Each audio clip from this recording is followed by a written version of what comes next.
So this is your cam chain tensioner. It sits in here inside the cylinder bore and puts pressure on the cam chain guide. It's really hard to get to with a screwdriver, a normal screwdriver, from straight ahead. Maybe you're like me and there's no real good way to get at it with the screwdriver. And if you're like me, you're trying and you're like, oh, I'm going to get this in there. And I suggest using one of these bits. This is really helpful. The screwdriver on the ratcheting tool, a ratchet wrench. Then you can take it off.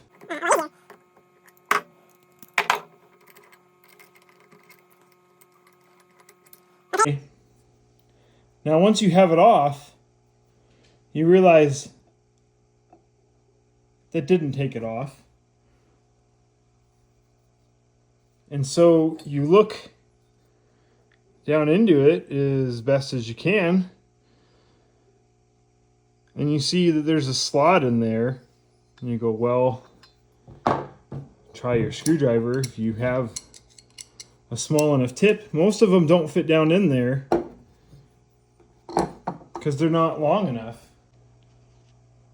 So you take your screwdriver and you put a flathead in there, and then you realize, once again, because this would be on the bike, and you got to think about it, there's not enough room typically between the frame to get that down in there. And so you go and grab another screwdriver. Oh, but that one doesn't fit in there all the way. That would maybe fit between the frame, but that still doesn't fit in there deep enough. I guess I could take and grind the edges of it more, but that ain't gonna work. So then I try this one. Oh, that head's too big. That ain't gonna work. Go through all of your screwdrivers just to find out that they don't work. Man, you got all these flatheads. You need the ones, if you have that work for your glasses, to fix your glasses. Maybe if you're lucky, you happen to have a small screwdriver like this. This will fit in there. This one would work really well. Be able to fit in there, in between the frame and that, and put it in there. And then take this and tighten it on there, obviously, and turn it that way. It's not super tight. It's just like a spring that turns that, so you don't need something super strong. You don't need a ton of leverage. They make a specific tool, this piece here, this key. But if you're like me, you order the tool and realize it's going to take way longer to get here than what you'd prefer. So you go into your shop and you grab yourself a saw blade. And what I did was I broke the end of it off here, and then I think I broke another end off here and was able to make my own tool. Okay, now you can get in there. Where's it at? Right there. Now you can get in there and it'll fit between the frame, and then you've got some leverage to turn it. So let me show you this. If you stick this in here and turn it clockwise, it brings it in.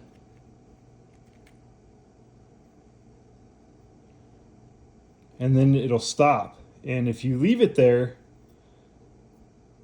it'll stay in. Okay, so that's how you want it when you go to put it back in here. So after you get the bolts back on, then you would take and go counterclockwise and release it, and that'll put the correct amount of pressure up against your chain guide. And that's how you take one off. If you're like me and you're doing a big bore kit, you'll run into this spot here, and do not do like I did and just go, oh, the whole thing needs to come off, which I showed that in the top end disassembly. That's how I took it off. You can just take it off that way, that's fine. But when you go to put it back on, the first big bore kit I put on here, I just bolted that back up. I just bolted it back up, not even thinking about it. Well, with it being out all the way, that's actually too much pressure. And it started wearing my chain guide down. Luckily, I caught it after just a few minutes of the bike just having a harder time starting and running. I was like, why is it so different? And then I took this off to just as part of inspecting the whole thing, and I realized that there were little tiny plastic chunks everywhere in the engine. And so I immediately flushed all of it out with oil. I did like probably did like 5 or 6 oil changes just right then and there, just trying to clean everything out. And I even filtered the oil and ran it back through again just to get all of the chunks out. Luckily, it barely, it was just super tiny pieces that didn't really, I don't think it affected it that much.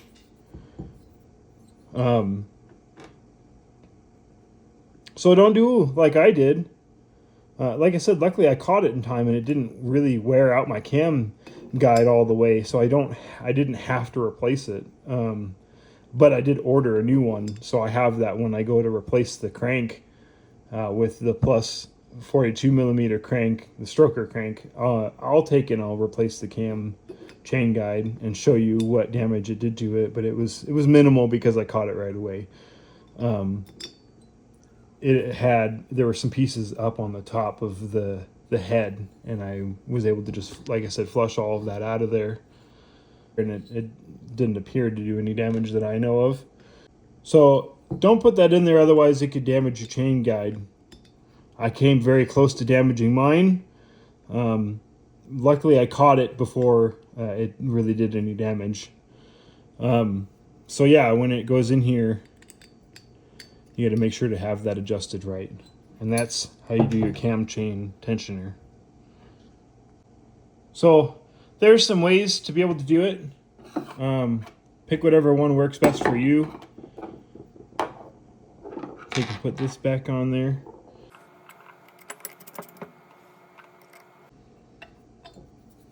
So yeah, that's how it works.